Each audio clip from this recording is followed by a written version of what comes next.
على عباده الذين اصطفى خصوصا على سيد الرسل وخاتم الأنبياء وعلى آله وأصحابه الأتقياء الأزكياء.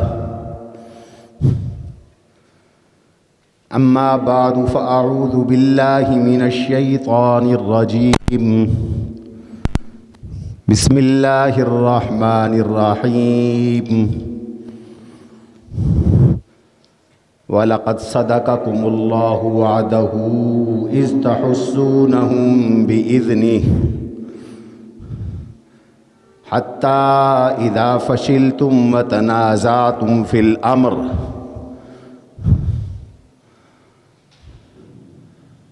وقال تبارك وتعالى في موضع آخر وإذ غدوت من أهلك تبوئ المؤمنين مقاعد للقتال والله سميع عليم. وقال رسول الله صلى الله عليه وسلم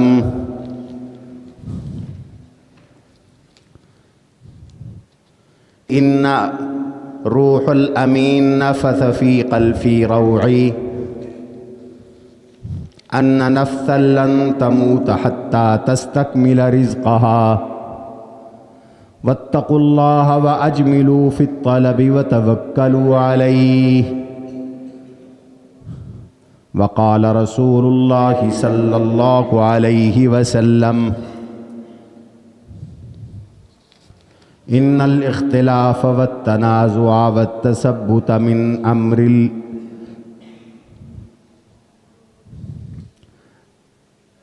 أمر العجز مما لا يحبه الله تعالى ولا يعطى عليه النصر والظفر.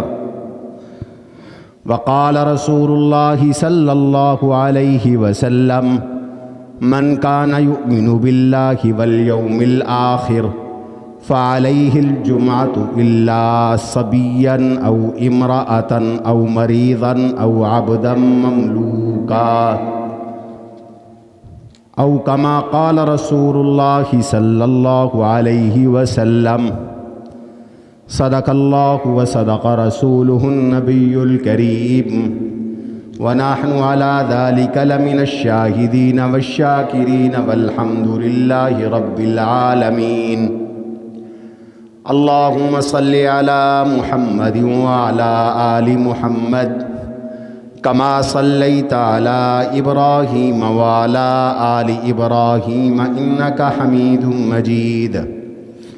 اللهم بارك على محمد وعلى آل محمد كما باركت على إبراهيم وعلى آل إبراهيم إنك حميد مجيد. عزیزان گرامی، سامعین محترم، اللہ تعالیٰ کی توفیق اور اس کے فضل سے حضور نبی کریم صلی اللہ تعالیٰ علیہ وسلم کی سیرت طیبہ اور حیات مبارکہ کے حالات و واقعات،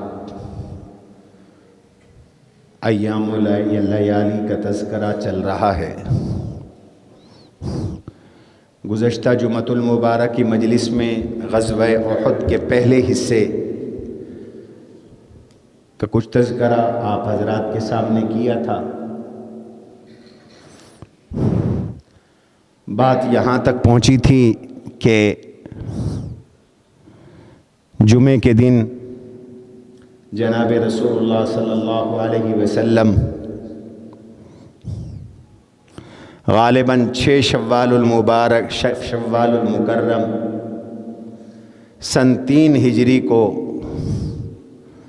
مدینہ منورہ سے احد کے لیے روانہ ہوئے۔ رات راستے میں قیام فرمایا۔ عبداللہ بن ابی بن ابی سلول رئیس المنافقین اپنے 250 قبیلے کے لوگوں کے ساتھ درمیان سے دغا اور دھوکہ کر کے واپس چلا گیا۔ اس کا مقصد مسلمانوں کو شکست دینا تھا، دھوکے کے ذریعے بزدلی پھیلانی تھی۔ اس کو دیکھ کر دو مسلم قبیلے وہ بھی پھسلنے لگے، بنو سلمہ اور بنو حارثہ، لیکن اللہ تعالی نے انہیں ثابت قدم رکھا۔ حضور نبی علیہ السلام فجر کی نماز سے قبل ہی احد کی طرف روانہ ہوئے۔ دشمن پہلے سے پہنچ چکا تھا اور ہر طرف پھیلا ہوا تھا۔ آپ نے اپنے صحابہ میں یہ اعلان فرمایا کہ کوئی شخص ایسا ہے جو ایسے راستوں سے ہمیں احد لے جائے کہ دشمن ہمیں دیکھ نہ سکے۔ حضرت ابو خیثمہ رضی اللہ تعالی عنہ انہوں نے کہا یا رسول اللہ صلی اللہ علیہ وسلم، میں آپ کو ایسے خفیہ راستوں سے لے جاؤں گا کہ دشمن کی نظر سے آپ اوجھل رہیں گے، دشمن آپ کو دیکھ نہیں سکے گا۔ چنانچہ ابو خیثمہ لشکر اسلام کو بنو حارثہ کے کھیتوں اور حراس کے راستے سے لے کر روانہ ہوئے۔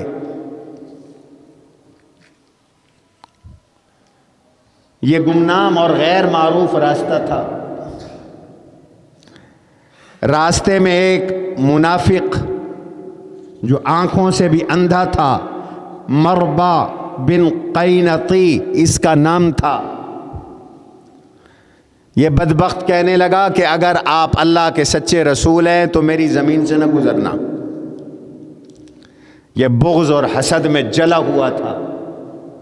حضور سے کہنے لگا کہ میرے کھیت اور میری زمین سے آپ کو گزرنے کی اجازت نہیں ہے، اور تو کچھ کر نہیں سکتا تھا بھی اندھا، تھا بھی منافق۔ اسلام سے اپنا بغض بس یوں ظاہر کر رہا ہے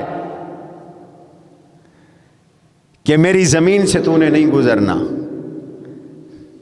جیسے آج کل بعض فرقہ پرست لوگ کہہ دیتے ہیں، بلکہ لکھ دیتے ہیں مسجدوں کے دروازوں پر، تبلیغی جماعت کا داخلہ منع ہے، یہ فلاں مسلک کی مسجد ہے، اس میں فلاں مسلک کا آدمی نماز نہیں پڑھ سکتا۔ انا للہ و انا الیہ راجعون۔ عقل کے اندھے ہو گئے لوگ، بغض اور حسد میں مولویوں کی فرقہ پرستی کی نظر ہو گئے۔ اور بعض جگہوں پر تبلیغی جماعت اگر مسجد میں گھس جائے تو باقاعدہ مسجدوں کو دھویا جاتا ہے۔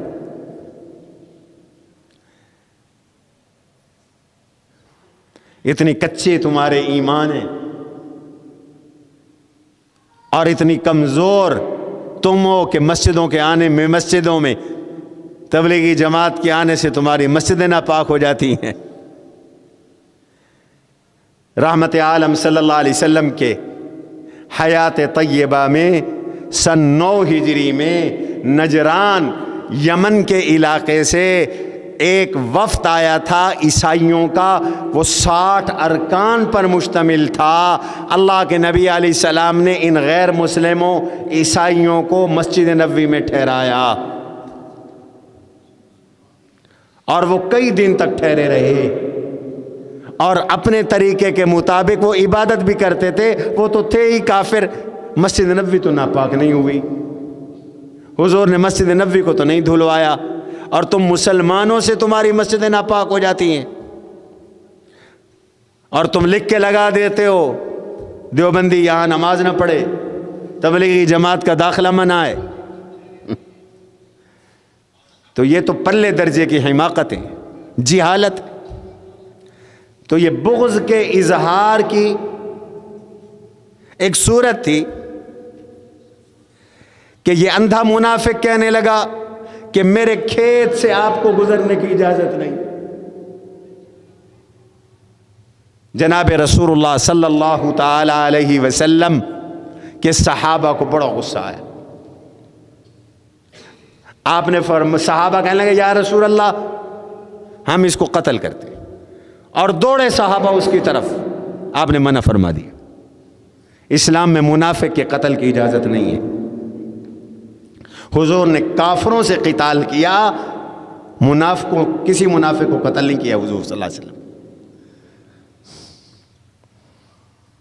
اس لیے منافق کافر سے زیادہ خطرناک ہوتا ہے.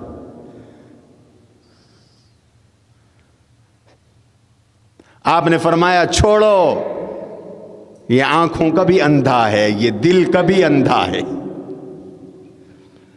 یہ آنکھوں کا بھی اندھا ہے, یہ دل کا بھی اندھا ہے.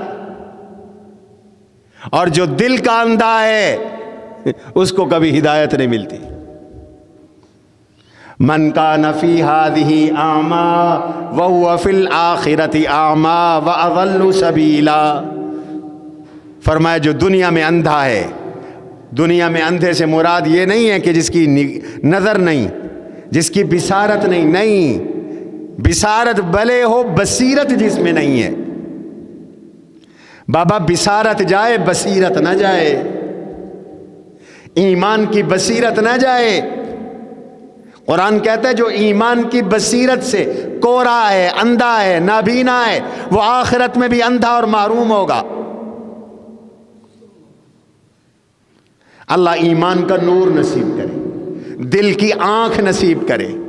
بعض لوگوں کی یہ آنکھیں نہیں ہوتی لیکن اللہ انہیں ایمان کی آنکھ, قلبی آنکھ عطا فرماتے ہیں, دل والی آنکھ عطا فرماتے ہیں.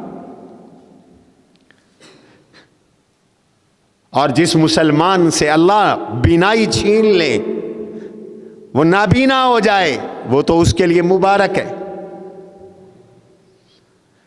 حدیث میں آتا ہے اللہ تعالیٰ فرماتے ہیں من سلبت عنہ کریمتہ,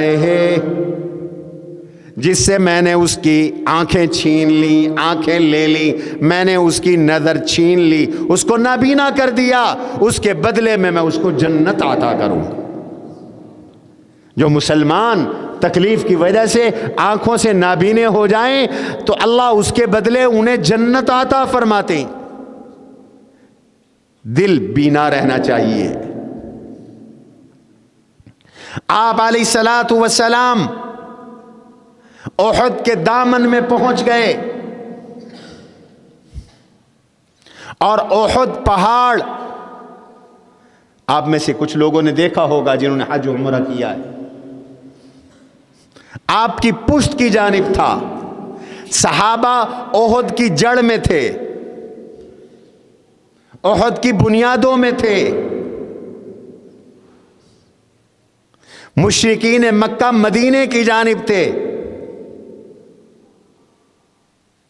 آپ کا رخ مدینے کی جانب اور مشرکین کی جانب تھا. آپ نے یہاں ایک دفاعی حکمت عملی اختیار فرمائی, وہ بڑی عجیب ہے.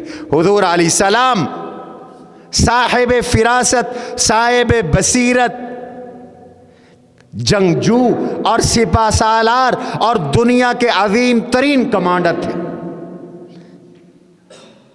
جیسے آپ بہترین خطیب تھے. وانا خطیبہم, حضور نے فرمایا میں امت کا خطیب ہوں جب لوگ چپ کریں. وانا قائدہم اذا وفدوا, جب وفد جا رہے ہوں تو میں سب کا بڑا قائد ہوں. ایسے حضور بڑے سپہ سالار ہیں, حضور بڑے کمانڈر ان چیف ہیں. جو حضور کی بصارت اور بصیرت تھی, جو جنگی حکمت عملی تھی, اس کو لوگ نہیں سمجھ سکتے تھے. آپ کی جنگی حکمت عملی پر علماء نے مستقل کتابیں لکھی ہیں. یہاں بھی آپ نے بڑی باریک بینی سے جنگی حکمت عملی اختیار فرمائی. احد کو پیچھے رکھا, مشرکین کو سامنے رکھا, ان سے آگے مدینہ تھا. جنوب مشرق میں ایک پہاڑی تھی جس کو آج کل جبل رومات کہتے ہیں. اس جانب سے خطرہ تھا کہ مشرکین حملہ نہ کر دیں. آپ نے وہ خطرہ پہلے بھانپ لیا تھا. آپ علیہ السلام نے یہاں 50 تیر اندازوں کا دستہ مقرر فرمایا اور ان کا امیر بنایا حضرت سیدنا عبداللہ ابن جبیر رضی اللہ تعالی عنہ کو. اور حضور صلی اللہ علیہ وسلم نے انہیں نصیحت فرمائی اور فرمایا کہ فتح ہو یا شکست ہو تم نے یہاں سے نہیں ہٹنا. انفحوا الخیل عنا لا یأتوننا من ورائنا. تمہاری ڈیوٹی یہ ہے کہ تم تیر لے کر اس پہاڑ پر کھڑے رہو. یہ ایک درہ ہے. مشرکین کے پاس 200 گھوڑے ہیں, ان کے 200 شاہ سوار ہیں. مشرکین کی تعداد تھی 3000 اور مسلمانوں کی تعداد بچ گئی 700 یا 750. 1000 تھے جب مدینہ سے چلے تھے. عبداللہ بن ابی 250 بندے لے گیا یا 300 بندے لے گیا, تو 700 سے 750 تک مسلمانوں کی تعداد اور مشرکین کی تعداد 3000 اور ان کے پاس 200 گھوڑے تھے, 200 شاہ سوار تھے. فرمایا تمہاری ڈیوٹی یہ ہے کہ تم نے شاہ سواروں کو روکنا ہے, گھوڑے والوں کو روکنا ہے, گھوڑوں کو روکنا ہے. اس لیے کہ یہ تیروں کے ساتھ گھوڑے آگے نہیں بڑھ سکتے. تم نے ان پہ نظر رکھنی ہے اور یہیں رہنا ہے. ان رأیتمونا تخطفنا الطیر فلا یبرحوا حتی ارسل الیکم. فرض کرو شکست ہو جائے, ہم ہار جائیں, ہماری لاشوں کو پرندے نوچ رہے ہوں, گدھے ہماری لاشوں کو نوچ رہی ہوں, تو تم نے پھر بھی نہیں ہٹنا, یہیں ٹھہرنا ہے. یہی ایک فوج اور ایک سپاہ اور ایک آرمی کا حسن ہے کہ وہ اپنے کمانڈر کی اطاعت کرے, اپنے سپاہ سالار کی بات مانے, اور کمانڈر کا فریضہ ہے کہ وہ ہدایات دے. آپ نے فرض کرو ہم شہید ہو جائیں, ہماری لاشوں کو پرندے نوچ رہے ہوں, تب بھی تم نے نہیں ہٹنا. اور اگر تم یہ دیکھو وَإِن رَأَيْتُمُونَا نَقْتُلُ فَلَا تُعِينُونَنَا, اگر تم دیکھو کہ ہم لڑ رہے ہیں, ہماری مدد کے لیے تم نے نہیں آنا. وَلَا تُدَافِعُوا عَنَّا, یا اس جگہ کو چھوڑ کر نیچے ہمارے دفاع کے لیے بھی تم نے نہیں آنا. کرنا کیا ہے؟ فَرْشُفُوهُمْ بِالنَّبْلِ, بس تم نے تیر فائر کرنے ہیں, جیسے آج کل گولیاں فائر کی جاتی ہیں, تم نے تیر پھینکنے, بس یہ تمہاری ڈیوٹی, تم نے یہی کام کرنا. اس کے بعد آپ نے صحابہ کو جمع کیا اور جمع کر کے خطبہ ارشاد فرمایا اور فرمایا جب تک میں نہ کہوں لڑائی شروع نہیں کرنی, جلد بازی نہیں کرنی, میں کہوں گا کہ کب لڑائی شروع کرنی, ٹھہرو پہلے خطبہ سنو. حضور صلی اللہ علیہ وسلم نے جنگ سے پہلے اس طرح خطبہ ارشاد فرمایا کہ دین کی پوری تعلیمات سامنے رکھ دیں. شاید آپ کے مبارک ذہن میں یہ ہوگا کہ اگر میں شہید ہو جاؤں تو موٹا موٹا دین جو اللہ نے مجھے عطا کیا ہے میں جاتے جاتے اس کا خلاصہ پیش کر دوں. حضور داعی ہیں, معلم ہیں, مربی ہیں, مرشد ہیں, اور میدان جنگ میں جنگ شروع ہونے سے پہلے جناب رسول اللہ صلی اللہ علیہ وسلم اپنا فریضہ نبھا رہے ہیں پورے دین کا خلاصہ اس جنگ کے آغاز سے پہلے آپ نے سب کے سامنے رکھ دیا، اور ایسی ہدایات ارشاد فرمائی کہ قیامت کی صبح تک مسلمانوں کو جہاد میں وہ کام آئیں گے۔ جنگ میں جیت کیسے سکتے ہو بتلا دیا، کیا کیا کام کرو گے تو فتح ملے گی اور نہیں کرو گے تو شکست ملے گی، یہ بھی بتلا دیا۔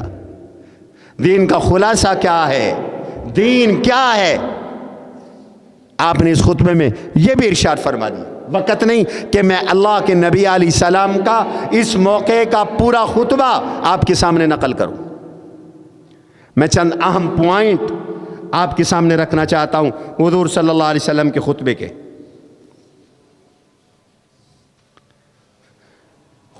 آپ نے حمد و صلات کے بعد فرمایا ان اللہ ما من اتاہ و ان الشیطان ما من عصاہ، جو اللہ کا فرما بردار ہے اس کے ساتھ اللہ کی مدد ہے، جو اللہ کا نافرمان ہے اس کے ساتھ شیطان ہے۔ جو اللہ کا فرما بردار ہے وہ اللہ والا ہے، وہ ولی اللہ ہے، وہ صاحب تقوی ہے، وہ اللہ کا پیارا ہے۔ وَإِنَّ الشَّيْطَانَ مَا مَنْ عَصَاهُ، جو اللہ کا نافرمان ہے وہ اللہ کا ولی نہیں، وہ شیطان کا دوست ہے، وہ شیطان کا یار ہے۔ ان الشیطان ما من عصاہ، شیطان اللہ کے نافرمان کے ساتھ ہوتا ہے، اور رحمان اللہ کے فرما بردار کے ساتھ ہوتا ہے۔ یاد رکھو، اس لیے اللہ کی مدد ایمان والوں کے ساتھ ہے، تقوی والوں کے ساتھ ہے، اللہ کے فرما برداروں کے ساتھ ہے، قرآن پہ عمل کرنے والوں کے ساتھ ہے، دین پہ چلنے والوں کے ساتھ ہے، دین کے باغی، رسول اللہ صلی اللہ علیہ وسلم کے سنت کے توڑنے والے، اللہ کے نافرمان۔ حضور نے غزوہ احد میں جنگ شروع ہونے سے پہلے واشگاف الفاظ میں ارشاد فرما دیا یہ شیطان کے ساتھی ہیں۔ اس لیے بے نمازی ولی نہیں ہو سکتا، داڑھی منڈا ولی نہیں ہو سکتا، حج نہ کرنے والا استطاعت کے باوجود، زکوٰۃ خور، زکوٰۃ نہ دینے والا، سود خور ولی نہیں ہو سکتا۔ چاہے وہ بزرگوں کی نسل سے کیوں نہ ہو۔ کام شیطانوں والے اور اپنے آپ کو مرشد لکھوائے، پیر لکھوائے، ولی لکھوائے، یہ کوئی نہیں ولی شلی۔ ولی کون ہے؟ خود قرآن سے پوچھو، اللہ ولی الذین آمنوا، اللہ ایمان والوں کے ولی ہیں۔ اللہ ولی الذین آمنوا یخرجہم من الظلمات الی النور، اللہ ایمان اعمال والوں کو کہ ولی ہیں، ان کو جہالت کے اندھیروں سے، کفر کے اندھیروں سے نکال کر ایمان کے نور میں پہنچا دیتے ہیں۔ والذین کفروا اولیاؤہم الطاغوت، کافر تو طاغوت اور شیطان کے ولی ہیں، وہ اللہ کے ولی نہیں ہیں۔ اس لیے جس شخص کو دیکھو کہ وہ اب پیر بنا بیٹھا ہے، ولایت کا دعوے دار ہے، اس کی شکل، اس کی صورت، اس کا عمل شریعت کے خلاف ہے، رسول اللہ کے طریقے کے خلاف ہے، اس کا لباس، اس کی معیشت، اس کی معاشرت، اس کا اٹھنا بیٹھنا، اس کا چلنا پھرنا، اس کا بود و باش، اس کی خوشی، اس کی غمی، اس کی شادیاں، اس کی میتیں، اس کی اموات اللہ کی شریعت کو توڑنے والی ہیں، نبی کے طریقے کو توڑنے والی ہیں۔ وہ جتنا بڑا جبے کبے والا ہو وہ ولی نہیں ہو سکتا۔ ولی وہی ہو. ولی کس کو کہتے؟ علماء نے لکھا ولی کس کو کہتے؟ جس کو دیکھو تو اللہ یاد آ جائے، جس کی چال میں، قال میں، حال میں، ڈھال میں حضور کی سنت کی خوشبو مہکتی، اللہ کے نبی کا طریقہ مہکتا ہو، رسم و رواجوں پہ چلنے والا نہ ہو، سنتوں پہ چلنے والا ہو، بدعتوں والا نہ ہو، سنتوں پہ چلنے والا ہو، ولی ہوتا ہے.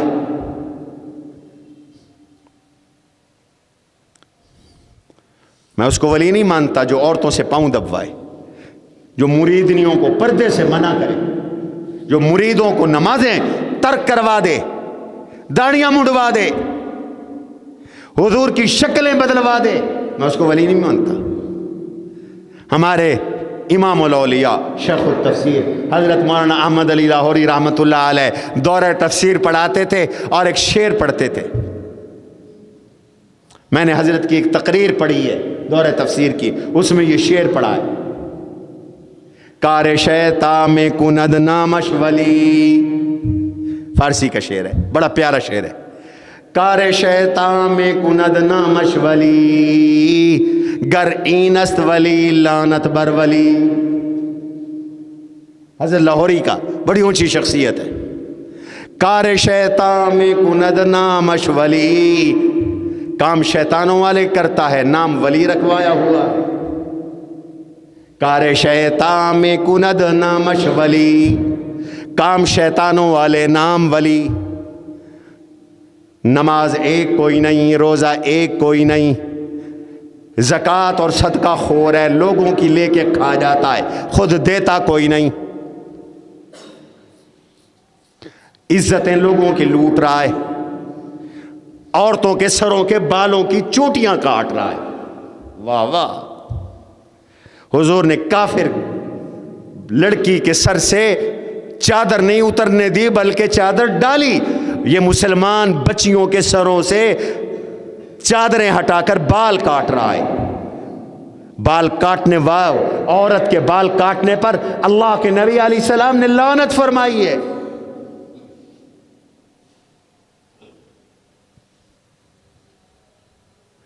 لعن اللہ الواشمہ والمستوشمہ الواصلہ والمستوصلہ او کما قال. حضرت فرماتے ہیں یہ ولی نہیں ہے. کار شیطان میں کند نامش ولی، کام شیطانوں والے نام ولی، گر اینست ولی لعنت بر ولی. اگر یہ ولی ہے تو ایسے ولی پر تو خدا کی پھٹکار ہے. گر اینست ولی لعنت بر ولی. ولی کی پہچان رکھا کرو. ولی کون ہے؟ ولیوں کی نشانیاں خود قرآن نے بیان کی. قد افلح المؤمنون الذین هم فی صلاتهم خاشعون. یہ 18واں پارہ سورہ مومنون کی ابتدائی آیات. یہ ولی اللہ کی نشانیاں ہیں.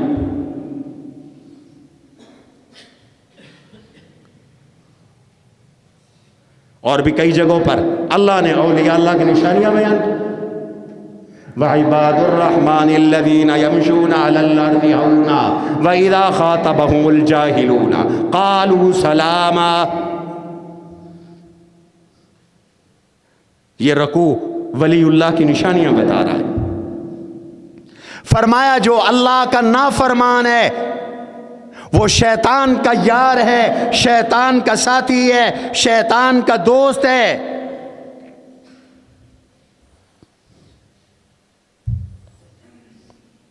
جنگ کیسے جیتو گے؟ ہارو گے کیسے؟ فرمائے اتفاق اتحاد کے ساتھ رہو، جنگ جیت جاؤ گے. ان التنازع والاختلاف، جھگڑے، لڑائیاں، اختلافات من العاجز، یہ ہار کی نشانیاں ہیں، عاجز آنے کی نشانی. أسمو وأجتاز السماء جلالا فأزيد أسراب الغيوم.